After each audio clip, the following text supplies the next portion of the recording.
Seborrhoeic dermatitis. यह जो बीमारी है उसका साधर्म्य काफ़ी हद तक जो रेगुलर रूसी यानी डैंड्रफ की बीमारी होती है और स्काल्प सोरियासिस होता है, इन दो चीज़ों से काफ़ी उसका साधर्म्य है। मगर इस पर्टिकुलर बीमारी का जो स्टैटिस्टिक है वो 10 से 11% लोगों को ये बीमारी होती है, जो रेगुलर डैंड्रफ है और सीबोरिक डर्मेटाइटिस है। इसका कारण जो है वो एक प्रकार का यीस्ट का या फिर फंगल का इन्फेक्शन ही रहता है, मगर उसका एक्सटेंशन काफ़ी हद तक सीबोरिक डर्मेटाइटिस में ज़्यादा होता है। जो सीबोरिक डर्मेटाइटिस है उसके जो पैचेस है वो छोटे छोटे रहते हैं, ग्रीनिश येलोइश कलर के, ब्राउन कलर के वो रहते हैं। इसका यह फ़र्क हमको समझना चाहिए रेगुलर डैंड्रफ से।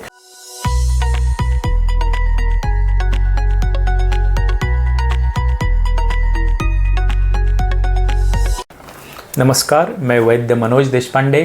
गए 27 साल से मैं आयुर्वेदिक प्रैक्टिस करता हूँ और आरोग्य, स्वास्थ्य, न्यूट्रिशन, आयुर्वेद, इन सारी चीज़ों के बारे में मार्गदर्शन करने के लिए हमने कल्पतरु आयुर्वेदीय चिकित्सालय, ये हमारा यूट्यूब चैनल है। सबसे पहले मैं आपको अपील करूंगा कि ये चैनल हमारा सब्सक्राइब करिए, जिससे कि सभी जो ट्रस्टवर्दी और मोस्ट इम्पॉर्टेंट इन्फॉर्मेशन है वो आपके पास जल्दी पहुंच जाए। तो आज हमने जो विषय लिया है वह है सीबोरिक डर्मेटाइटिस।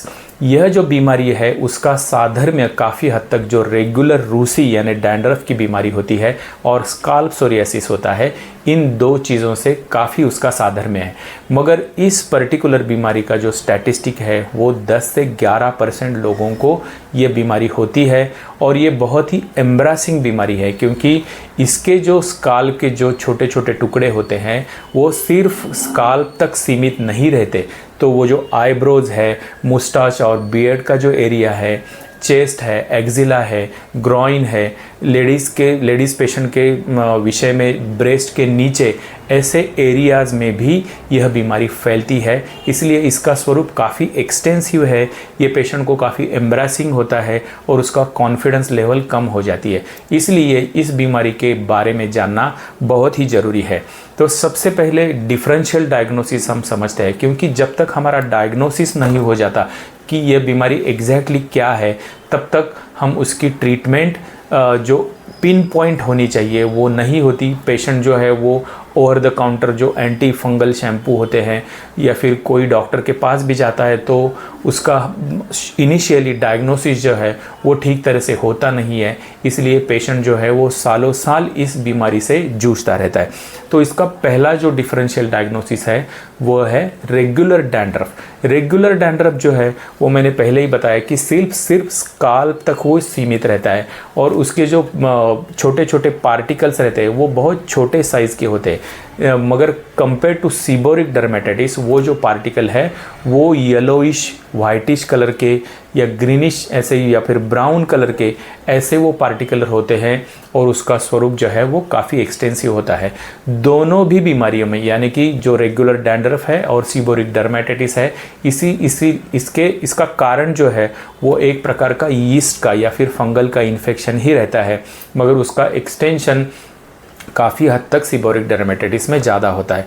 जो रेगुलर डैंड्रफ है वो मैंने बताया कि ज़्यादा ऑयली स्किन से भी होता है और किन कारणोंवश अगर स्काल्प जो है वो ज़्यादा स्ट्रॉन्ग शैम्पू या सोप यूज़ करने से स्काल्प हमारी ड्राई हो गई तो भी वहाँ जाके इन्फेक्शन पकड़ता है और वो रेगुलर डैंड्रफ हो सकता है। मगर जो सीबोरिक डर्मेटाइटिस है उसके जो पैचेस है वो छोटे छोटे रहते हैं, ग्रीनिश येलोइश कलर के, ब्राउन कलर के वो रहते हैं। इसका यह फ़र्क हमको समझना चाहिए रेगुलर डैंड्रफ से। और दूसरा है स्काल्प सोरियासिस। स्काल्प सोरियासिस के बारे में हमारे यहाँ काफ़ी बड़ा काम है, क्योंकि सिर्फ सोरियासिस इस डायग्नोसिस से हमारे यहाँ 15,000 से भी ज़्यादा केसेस जो है हमारे यहाँ ट्रीट किए गए हैं और वो सक्सेसफुली ट्रीट किए गए हैं। ये स्टैटिस्टिक मैं आपको शेयर करने में मुझको बहुत आनंद और अभिमान होता है। तो स्काल्प सोरियासिस जो है वो दिखता तो है रेगुलर डैंड्रफ जैसा ही, मगर उसके जो पपड़ी रहती है वो बड़ी साइज़ की होती है और अगर नाखून से हमको वहाँ खरोच देते हैं, वो पपड़ी खींचने की कोशिश करते हैं तो उसका एक ऑस्पिट साइन बोलते हैं। जब हम खींचते हैं तो एक खून की छोटी बूंद जो है वो पपड़ी के नीचे हम देख सकते हैं। यह डिफरेंशियल डायग्नोसिस जो है वो सोरियासिस को बाकी जो डैंड्रफ जैसी बीमारियां हैं, स्काल्प सोरियासिस है, सीबोरिक डर्मेटाइटिस है, उसको अलग करती है। तो इन तीन चीज़ों में हमको फ़र्क ज़रूर करना चाहिए तो ही जाके डायग्नोसिस कंफर्म होगा और ट्रीटमेंट जो है वो बराबर हो जाएगी।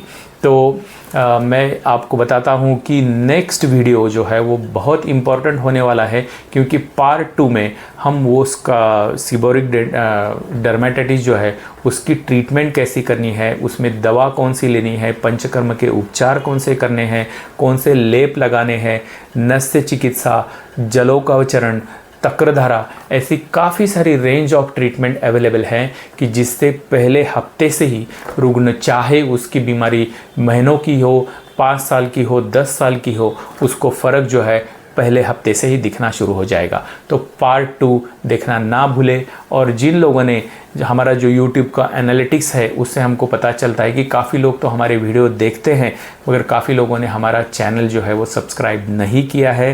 तो फिर एक बार जाते समय आपको मैं विनती करता हूँ कि हमारा चैनल सब्सक्राइब करिए। इससे नया नया कंटेंट लेकर आपके सामने आने के लिए हमारा आत्मविश्वास और उत्साह द्विगुणित हो जाता है। धन्यवाद।